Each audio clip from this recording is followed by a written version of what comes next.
அடைந்து முதலாவது தராவீகை தொழுது இறைவனுடைய அருளை வேண்டியும் இன்று ஓதப்பட்ட குர்ஆன் ஷரீஃபினுடைய விளக்கங்களை தெரிந்து கொள்ள வேண்டும் என்ற ஒரு உயர்ந்த நோக்கத்தில் ஒன்று கொழுமி இருக்கும் நம் அவர்கள் மீது அல்லாஹ் நோயில்லா வாழ்வையும் குறைவில்லா செல்வத்தையும் தந்தருள் புரிவானாக.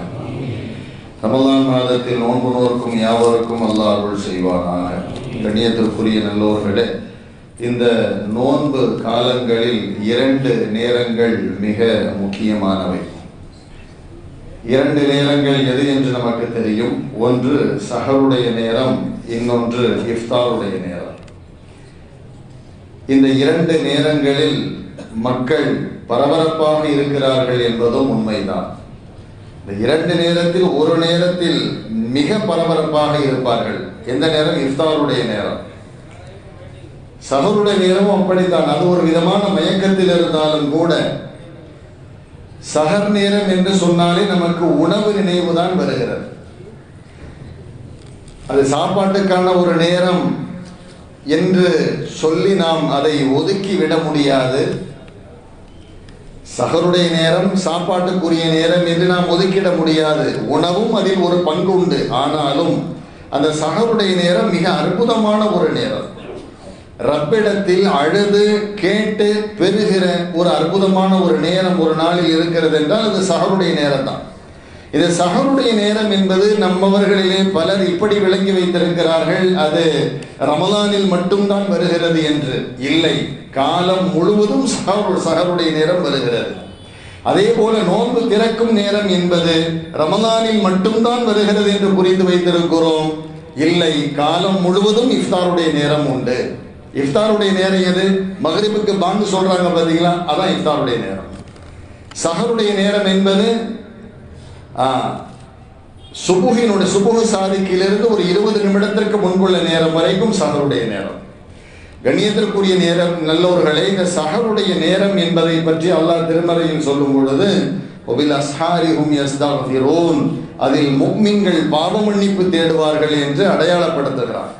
மோமின்கள் என்றால் யார், இறை நம்பிக்கையாளர்கள் யார் என்று பேசுகிற வரிசையில் அல்லாஹ் இப்படி ஒரு சிஃபத், இப்படி ஒரு தன்மை அந்த மூமின்களுக்கு இருக்கும் என்று சொல்லும் பொழுது ஒபில் அஸ்ஹாரிஹும் யஸ்தக்ஃபிரூன், அவர்கள் சஹருடைய நேரத்தில் ரப்பிடத்தில் மன்னிப்பு தேடுவார்கள்.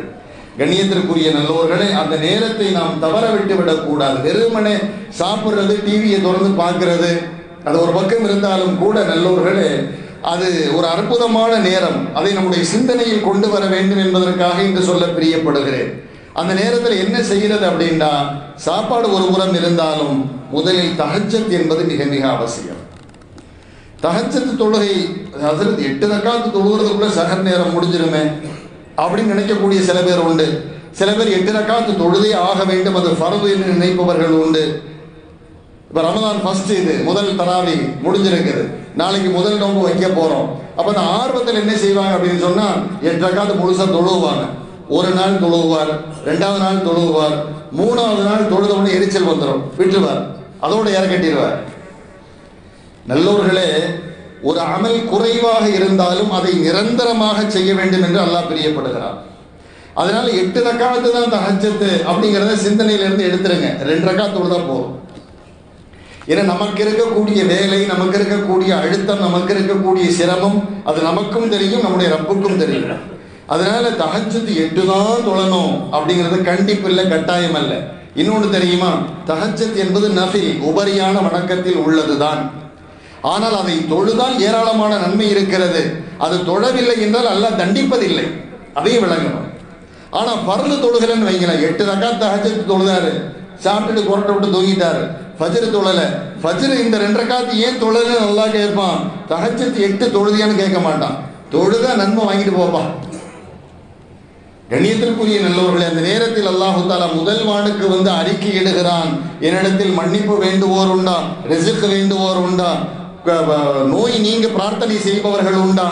அது மட்டுமல்ல, நிறைய விஷயங்களை சொல்லி அல்லாஹு தாலா அந்த நேரத்தில் அறிவிப்பு செய்கிறான். அதனால தஹஜ்ஜத் 2 ரக்காத் அப்படிங்கிறத நல்ல அழகா நல்ல ஒது செஞ்சு அற்புதமான முறையில் தொழுவது.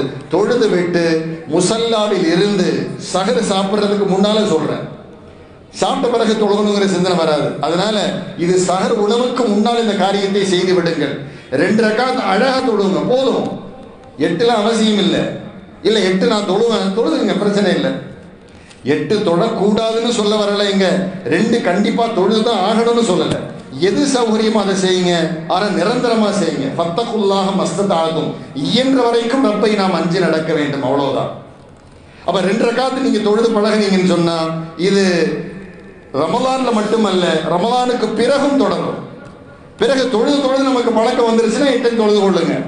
இல்லை என்னால் 8 தொழாமல் இருக்க முடியாது, அல்ஹம்துலில்லாஹ் தொழுது கொள்ளுங்கள், வேண்டாம்னு சொல்லல. கண்ணியத்திற்குரிய நல்லோர்களே, அந்த 2 ரக்காத்து தொழுது விட்டு முசல்லாவை விட்டு எழுவதற்கு முன்னால் 2 கைகளையும் உயர்த்தி ரப்பிடத்தில் அழுது துஆ செய்யுங்கள். எந்த ஒரு மனிதர் ரப்புக்கு முன்னால் அழுது பழக்கப்படுவாரோ அவர் உலகில் உள்ள எந்த படைப்புக்கு முன்னாலும் அழமாட்டார்.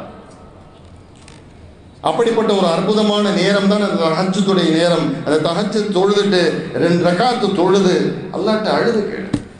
அல்லாஹ் தர காத்திருக்கிறான். உதுஊனி அஸ்தஜிப் லக்கும், என்னிடத்தில் கேளுங்கள் தருகிறேன் என்று சொல்கிறார். என்னுடைய அடியார்கள் என்னை பற்றி கேட்டால் நான் அவர்களுக்கு சமீபமாக இருக்கிறேன் என்று சொல்லுங்கள். அல்லாஹ் தபாரக வ தஆலா திருமறையில் சொல்லித் தருகிறான். கண்ணியத்திற்குரிய நல்லோர்களே, ஆக இப்படி இந்த தஹஜ்ஜத் என்பதை அந்த நேரத்தில் நாம் தவற விட்டு விடக்கூடாது. அதுக்கப்புறம் நாம் சாப்பிட்றது போறது வர்றது இதெல்லாம் நாம் வச்சுக்கிறதுல தப்பு இல்லை. தஹஜ்ஜத்தை பற்றி ஹதீஸில் வருகிறது, அலைக்கும் பி கியாமில் லைல், அதை அவசியம் தொழுது வாருங்கள். அந்த தஹஜ்ஜத் தொழுகையை ஃபைன்னஹு தாபு ஸாலிஹீன கப்லக்கும், அது உங்களில் உள்ள முன்னோர்களான நல்லோர்களின் வழிமுறையாகும். வஹுவ குர்பத்துல் லக்கும் இலா ரப்பிக்கும், இதன் மூலமாக உங்களுடைய ரப்பின் நெருக்கம் கிடைக்கிறது. தஹஜ்ஜத் தொழுகிறார் அப்படின்னு சொன்னா சாதாரணமானதல்ல. அந்த தொழுகையை ரப்பை நெருக்கி வைக்கிறது. அல்லாஹ் எதிர்பார்க்கிறான், என் அடியான் என்னிடத்தில் கேட்கட்டும் அப்படின்னு சொல்லி. மக்ஃபிரத்துன் லிஸய்யிஆத், பாவங்கள் மன்னிக்கப்படும் அதன் காரணமாக. மட்டுமல்ல வமன்ஹாதுன் அனில் இஸ்ம், தீமைகளிலிருந்து காக்கப்படுவீர்கள் என்றெல்லாம் ஸல்லல்லாஹு அலைஹி வஸல்லம் அவர்கள் சொல்லிவிட்டு இன்னொரு ஹதீஸ்ல சொல்றாங்க, முஃமினின் கண்ணியமே தஹஜ்ஜத் தொழுகையில் தான் இருக்கிறது. ஒருவர் தஹஜ்ஜத்தை வழமையாக தொழுது வருபவராக இருந்தால் அவரை கண்டு அனைவரும் கண்ணியம் செய்வார். முஸ்லிம்கள் மட்டுமல்ல, முஸ்லிம் அல்லாதவர்கள் கூட அவரை பார்த்து மதிப்பார்கள். ஒரு மரியாதையான காரணம் என்னன்னு சொன்னா அவரிடத்தில் அந்த தஹஜ்ஜத் என்பது இருக்கிறது என்பது பொருள். கண்ணியத்திற்குரிய நல்லோர்களே, அடுத்து வருகிற 2வது நேரம் இஃப்தாருடைய நேரம். இந்த இஃப்தாருடைய நேரமும் சாதாரணமானதல்ல. இந்த நேரமும் பொன்னான ஒரு நேரம், துஆக்கள் அங்கீகரிக்கப்படுகிற நேரம். இந்த நேரத்தில் பெரும்பாலான மக்கள் அந்த கஞ்சி, வடை, சம்சா, பஜ்ஜி, போண்டா இதை செய்யறதுலேயே பெண்கள் ஒரு பக்கம் நேரத்தை தள்ளிக்கிட்டு இருப்பாங்க. ஆண்கள் என்ன செய்வாங்கன்னு சொன்னா அதை பள்ளிவாசல இருந்து கஞ்சியை வாங்கிட்டு போய் வீட்டில் கொடுக்கறது, பிறகு வடையை வாங்கி கொடுக்கறது, பிறகு பஜ்ஜை வாங்கி கொடுக்கறது, இந்த மாதிரி உள்ள காரியங்கள்லேயே நேரத்தை செலவு பண்ணி அதை இஃப்தாருடைய நேரம் முஅத்தின் சாப் அதை நினைவூட்டுவார். பாகின் மூலமாகவோ அல்லது அந்த நீயத்தின் மூலமாக நினைவூட்டும் பொழுதுதான் ஆஹா நேரம் வந்துருச்சு அப்படின்னு சொல்லி அவசரமாக நோன்பு திறப்பார்கள். இல்லை, இப்படி செய்யக்கூடாது. ஒரு 1/2 மணி நேரத்துக்கு முன்னால உட்கார்ந்துடணும். இஃப்தாருடைய நேரம் ஒரு 6:30 மணிக்குன்னு வச்சுக்கோங்க. உதாரணத்துக்கு 6:30 மணிக்குன்னு சொன்னா 6 மணிக்குள்ள எல்லா வேலையும் முடிச்சுட்டு அல்லாஹ்வுக்காக 1/2 மணி நேரம் அதே இடத்தில் அமருங்கள். நமக்கு எத்தனையோ தேவைகள் இருக்கிறது, எத்தனையோ சஞ்சலங்கள் இருக்கிறது, எத்தனையோ கவலைகள் இருக்கிறது, எத்தனையோ வேதனைகள் இருக்கிறது. யாருமே இப்படி சொல்ல முடியாது, எனக்கெல்லாம் எந்த பிரச்சனையும் இல்லைன்னு சொல்ல முடியாது. எந்த சஞ்சலமும் இல்லைன்னு ஒருவர் சொன்னாருன்னு சொன்னா அவர் பொய் சொல்றாருன்னு அர்த்தம். எல்லா நபருக்கும் அல்லாஹ் ஏதாவது கவலையை வைத்திருப்பான். அதை முன்வைத்து ரப்பிடத்தில் பேசுவது, கேட்பது. குறிப்பாக நன்மக்கள் நமக்கு அடையாளப்படுத்தி சொல்லித் தருவார்கள். அதை நோன்பு துறப்பதற்கு முன்னதாக நீங்கள் இந்த துஆவை நீங்கள் ஓதிக்கொள்ளுங்கள். அல்லாஹும்ம யா வாசிஅல் ஃபத்லி யக்ஃபிர்லி, இது ஒரு துஆ. 2வது அல்லாஹும்ம இன்னி அஸ்அலுக பிரஹ்மதிக அல்லதி வஸஅத குல்ல ஷைஇன் அன் தக்ஃபிர்லி. 3வது ஒரு துஆ, அல்லாஹும்ம இன்னக அஃபுவுன் துஹிப்புல் அஃப்வ ஃபஅஃபு அன்னி. இதை நல்ல மனன செஞ்சு திரும்ப ஓதிக்கிட்டே இருக்கீங்க. சூஃபியாக்கள் என்னும் ஞானவான்கள் இந்த துஆவை நமக்கு சொல்லி தருகிறார். அந்த நேரத்தில் நீங்க கேளுங்க. இதனுடைய சுருக்கமான கருத்து என்னன்னு சொன்னா, யா அல்லாஹ் என் பாவத்தை மன்னிச்சிருன்னு அர்த்தம், அவ்வளவுதான். இறைவனிடமிருந்து கிடைக்க பெறுகிற நன்மைக்கு தடையாக இருப்பதே நம்முடைய பாவங்கள் தான். ஒரு மனிதன் ரப்பிடத்திலே அழுது இது போன்ற வாசகங்களின் மூலமாக மன்னிப்பு தேடும் பொழுது மற்றும் உள்ள காரியங்களை அல்லாஹ் தாமாகவே முன்வந்து நடத்தி கொடுத்து விடுவான். தனிப்பட்ட முறையில் எனக்கு அதை கூட இதை கூடன்னு கேட்கணுங்கிற அவசியம் இல்லை. யாரெல்லாம் என்னை மன்னிச்சிருன்னு சொன்னாலே அதுக்கு பிறகு என்னென்ன செய்யணும் அதை ஆட்டோமேட்டிக்காக அல்லாஹ் செஞ்சிருவான். அப்போ அதற்கு ஒரு அற்புதமான ஒரு சமயமாக நேரமாக இந்த இஃப்தாருடைய நேரம் இருக்கிறது. அந்த இஃப்தாருடைய நேரத்தில் நாம் சாப்பிடுகிற பொருளின் மீதும் சற்று கவனம் செலுத்த வேண்டும். இப்போதானே அதுக்கு சொன்னீங்க கஞ்சி வடை அப்படி இப்படின்னு சொல்லி, தயவு செய்து கஞ்சி குடியான வடை சாப்பிடாதீங்க. வடை பஜ்ஜி போண்டா இந்த மாதிரி எண்ணெயில் பொரிச்ச ஐட்டம் நீங்கள் சாப்பிட்டீங்க அப்படின்னு சொன்னால், நான் இடை குறிப்பாக இதை சேர்த்துக்கிறேன், இது பயான் இல்லை, இடைத்தகவலாக சொல்ல வருகிறேன். இந்த பகல் பூரா நோன்பு வைக்கிறோம், இதனால உடம்பு ராகத்தை அடைகிறது, உடலில் உள்ள எல்லா உறுப்புகளும் சிஹத்தாக மாறுது, ஆரோக்கியமுடையதாக மாறுகிறது. ஆனால் இஃப்தாருங்கிற பேரில் கஞ்சியை வச்சு தப்பு இல்லை, ஆனால் அந்த கஞ்சி கூட தொட்டுக்கணும்னு சொல்லிட்டு வடையை சாப்பிட்றீங்க பார்த்தீங்களா, வடை போண்டா பஜ்ஜி இதெல்லாம் என்ன ஆகுதுன்னு சொன்னால் மற்றும் உள்ள 29 நாள் நோன்பு இருப்பதை தடுக்கிறது. ஏதாவது கோளாறாயிரும். நல்லா சாப்பிட்டுட்டு சப்பில் வந்து நிற்பாரு, பட்டார்னு ஏப்ப விடுவார், பக்கத்தில் உள்ளவர் கண்டுபிடிச்சிருவார் இவர் 2 சம்சா சாப்பிட்டுருக்காரு அப்படின்னு. அந்த ஏப்பத்தை வச்சு கண்டுபிடிப்பார், இவர் வடை சாப்பிட்டுருக்கிறார், இவர் பருப்போட சாப்பிட்டுக்கிறார். இல்லை, நமக்கு தேவையே இல்லை. அதனால யாராவது வடை பச்சி போட்டு விற்கிறவங்க இருந்தீங்கன்னா கோவப்படாதீங்க.